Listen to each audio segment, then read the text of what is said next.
એ જ પ્રભુ સેવા મેડિકલ સાધન સેવા કેન્દ્ર નામની એક સંસ્થા વિસાવદરમાં ખૂબ જ સારી કામગીરી કરીને લોકોના આશીર્વાદ મેળવી રહી છે।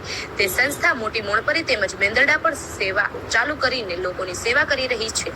તે સેવાથી પ્રભાવિત થઈને લોકો તેમના ઉદારતાથી તેમાં લોકો તન મન ધનથી સહકાર આપી રહ્યા છે। ત્યારે મોટી મોણપરી ગામના વતની બાલુભાઈ સવજીભાઈ અમીપરા એને આ સંસ્થાની સેવા જોઈ પ્રભાવિત થયા ને તેને આ સંસ્થાની સામે જોડાયા। અમારી સેવામાં સહભાગી થવાની તૈયારી બતાવી અને અમને વાત કરી કે જો તમે ઠંડા પાણીનું કુલરનું વ્યવસ્થિત સંચાલન કરી આપતા હોય તો ઠંડા પાણીનું કુલર હું તમને લઈ આપું અને તરત મેડિકલ સેવા સાધન સંસ્થાએ આ વાતનો વિશ્વાસ આપ્યો અને આ ઠંડા પાણીનું કુલર આજે મોટી મોણપરી બસ સ્ટેશનમાં મૂકવામાં આવ્યું અને ગ્રામજનોની હાજરીમાં આ કુલરને ખુલ્લું મૂકવામાં આવ્યું અને આ સંસ્થાને સાથે રાખીને મોણપરીના વતની અને હાલ સુરત એવા ઉકાભાઈ નાથાભાઈ ઝાલાવાડિયા દ્વારા રામજી મંદિર મોટી મોણપરીમાં ઠંડા પાણીનું કુલર પણ મૂકેલું છે।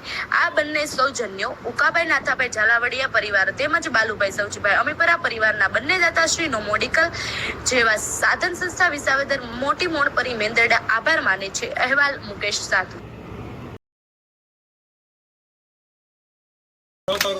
મેડિકલ સાધન સેવા કેન્દ્ર દ્વારા વિસાવદર તાલુકામાં આજે 20મા ઠંડા પાણીના કુલર મૂકવામાં આવ્યું, જેમના સૌજન્ય તરીકે જેમના દાતા તરીકે બાલુભાઈ સવજીભાઈ અમીપરાના આર્થિક યોગદાનથી આ ઠંડા પીણાનું કુલર મૂકવામાં આવેલ હતું।